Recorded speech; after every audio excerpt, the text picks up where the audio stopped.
तो अब की बार किसका उत्तर प्रदेश आज से तय होना शुरू हो जाएगा, क्योंकि मतदान को, पहले फेज के मतदान को 1.5 घंटे का वक्त हो चुका है। और बड़ी खबर आपको बता दें, पहले चरण का यह मतदान 58 सीटों पर वोटिंग के साथ इस वक्त जारी है। कई जगहों पर अच्छी खासी तादाद मतदाताओं की नजर आ रही है। सुबह 7 से 6 ये वक्त है मतदान का, इसलिए घर से निकलिए, मतदान कीजिए, जलपान से पहले मतदान, ये याद रखिए। खुद सीएम योगी ने भी यही ट्वीट किया है। और आपको हम 8 तस्वीरें अलग अलग जगहों की, कैराना, मथुरा, आगरा, नोएडा, अलीगढ़, बड़ौत, मेरठ, ये तमाम जगहों की तस्वीरें दिखा रहे हैं। और देखिए पहले सुबह सुबह कौन से दिग्गज घर से निकले हैं, भगवान का आशीर्वाद प्राप्त किया है। बीजेपी उम्मीदवार मथुरा से श्रीकांत शर्मा, जो कि भगवान के शरण में पहुंचे, आशीर्वाद लिया। अतुल गर्ग, एक बड़ा नाम बीजेपी का।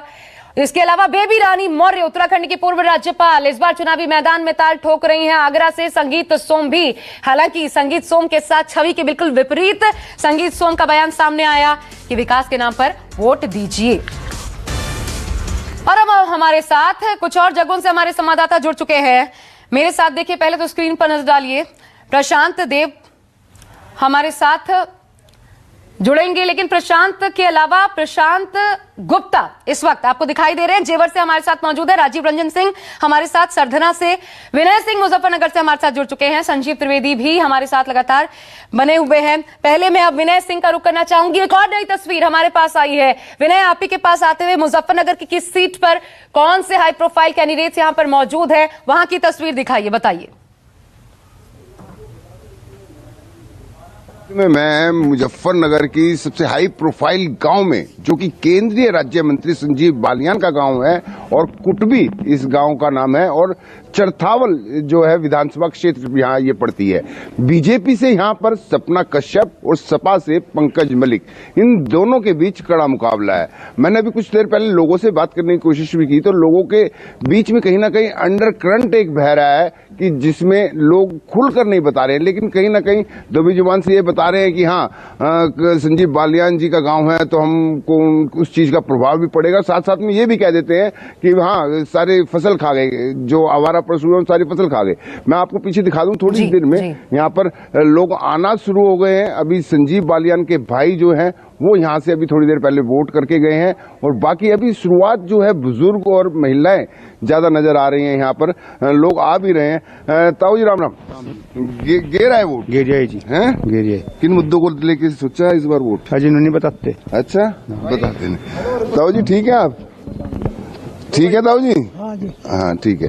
तो आप ऐसे पूछो। तो ये संजीव बालियान का विलेज था कुटबी, जहाँ से मैं आपको ये डायरेक्ट आपको रिपोर्ट दिखा रहा था। और थोड़ी देर में संजीव बालियान जब यहाँ से आज आने वाले होंगे तो मैं आपको संजीव बालियान की भी तस्वीरें दिखाऊंगा। जी, बहुत धुंध है आपके पीछे भी हम जो देख पा रहे हैं, यानी बहुत ठंड है, और शायद इस वजह से भी विनय वहां पर मतदाताओं की संख्या इस वक्त कम है।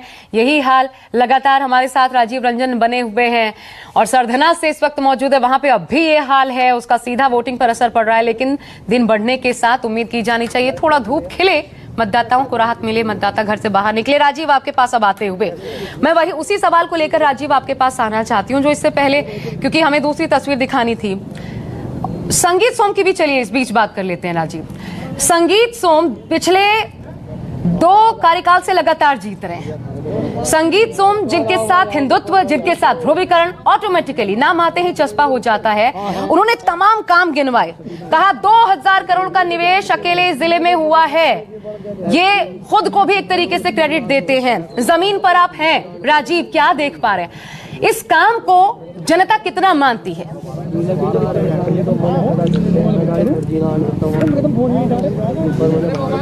देखिए आशा, फिलहाल मैं अगल बगल की जो 2 सीटें हैं, सिवाल खास और सरधना, तो इस वक्त मैं जिस पोलिंग बूथ पर हूँ वो सिवाल खास है। अच्छा। लेकिन सरधना की जो बात कही, अगर मेरठ में सबसे दिलचस्प लड़ाई कहीं हो रही है तो सरधना में। उसकी वजह क्या है कि सरधना में संगीत सोम और गठबंधन के प्रत्याशी अतुल प्रधान, ये दोनों एक ही कद काठी के हैं, ये दोनों एक ही उम्र के हैं करीब करीब, और ये दोनों 3 बार से चुनाव लगातार लड़ रहे हैं। 2 बार संगीत सोम अतुल प्रधान को चुनाव हरा चुके हैं, और तीसरी बार फिर अतुल प्रधान संगीत सोम आमने सामने हैं। तो इस लिहाज से अगर आप देखें तो बहुत दिलचस्प बात है। दोनों हर तरह से सक्षम भी हैं, दोनों अपनी अपनी तरीके की राजनीति करते हैं। अतुल प्रधान भी अपनी वजह से जाने जाते हैं। अतुल प्रधान कभी विधायक नहीं हुए, लेकिन मेरठ में और खास करके समाजवादी पार्टी की सरकार जी। में उनका दबदबा कैसा रहता है इस इलाके के लोगों को पता है, और संगीत सोम के बारे में कुछ कहना क्या।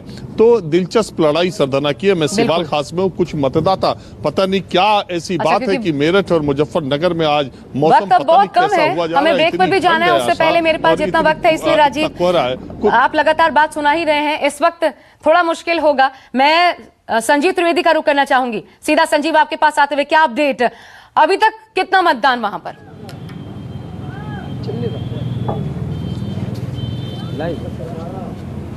देखिए, निश्चित आंकड़ा तो आपको नहीं बता पाऊंगा आशा, क्योंकि उसे आने में अभी ऐसा लगता है वक्त लगेगा। लेकिन मैं ये देख पा रहा हूं कि जो सुबह की धुंध थी वो छट रही है और लोग बाग अब बहुत आसानी से बिना किसी मुश्किल के, ठंड भी कम रही है, पहुंच रहे हैं। देखिए, यहाँ पर मेरे आसपास भी कई लोग, और इस वक्त मैं खड़ा हूँ सिसाना बागपत में, ये जगह है, उसका पंचायत भवन में बना हुआ है ये बूथ, और तमाम लोग यहाँ पर मौजूद हैं। कुछ लोग जो वोट कास्ट करके आ चुके हैं, कुछ लोग जो मुझे यहाँ देख कर खड़े हो गए। और सबसे बड़ी बात यहाँ पर आपको आशा हम सुनाते चले, हमारे साथ एक ताऊ है। जब दिमाग में आप वोट देने जाते हैं, क्या चलता होता है, क्या दिमाग में बातें होती हैं, किन मुद्दों के आधार पर आप डालेंगे वोट, क्या सोचते हैं आप?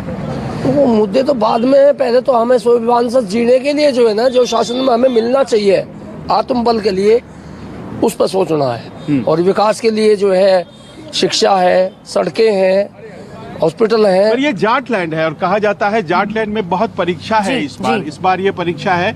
इधर आइए, आपकी टोपी बड़ी है। हाँ, जाटलैंड में परीक्षा है इस बार की, क्या होने जा रहा है? क्या लगता है आपको कि कुछ हवा उल्टा भी है, या पिछली दफा जैसे कमल खिल गया था वैसे ही रहेगा? जिस तरह से कमल खिला था पहले भी, इस बार भी कमल खिलेगा। जाट हो, गुज्जर हो, ठाकुर हो, कोई भी, सभी 36 बिरादरी कमल को वोट देंगे। ये जागरूक मतदाता है, सीधे अपनी बात रखना जानता है। मैं सीधा अब एक बार प्रशांत गुप्ता का रुख करना चाहूंगी, जेवर से हमारे साथ मौजूद हैं। प्रशांत, यहाँ पलड़ा किसका भारी?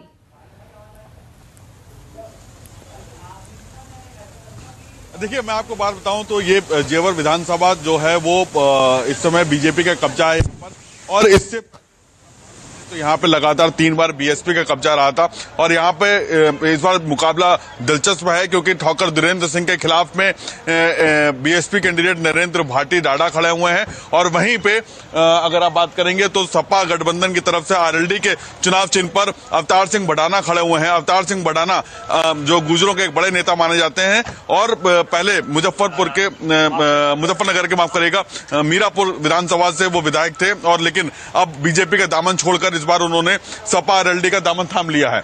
और मैं आपको बता दूं कि वो इस बार जेवर विधानसभा से ताल ठोक रहे हैं। लेकिन अगर आप बात करेंगे तो ये जो इलाका है ये बीजेपी का है और यहाँ पे जो एससी वोट है वो बहुत ज्यादा है यहाँ पर, और इसकी वजह से बीएसपी लगातार 3 बार यहाँ कब्जे में रही और उससे पहले 3 बार कांग्रेस का कब्जा रहा था। लेकिन 2017 में पहली बार बीजेपी का कमल का फूल खिला यहाँ पर, और इस बार मुकाबला काफी दिलचस्प है। चलिए, लगातार आप लोगों के माध्यम से हम तस्वीरें दिन भर दिखाते रहेंगे। बता ही रहे 58 सीट्स पर देखिए हमारे तमाम 58 रिपोर्टर इस वक्त मौजूद है। 100 कैमरों की नजर से आप तक चुनाव की सबसे पहली और सबसे खूबसूरत तस्वीर पहुंचाते रहेंगे। बहुत शुक्रिया आप सभी का हमारे साथ जुड़ने के लिए। तो पहला चरण और यूपी का रण, हम लगातार इस मेगा कवरेज पर बने हुए हैं। नमस्कार, मैं हूं मानक गुप्ता। अगर आपको हमारा ये वीडियो पसंद आया हो तो इसे लाइक और शेयर जरूर करें, और हां, हमें सब्सक्राइब और फॉलो करना ना भूलें ताकि आप देश और दुनिया की कोई खबर मिस ना करें। तो जुड़े रहिए हमारे साथ और देखते रहिए न्यूज़ 24।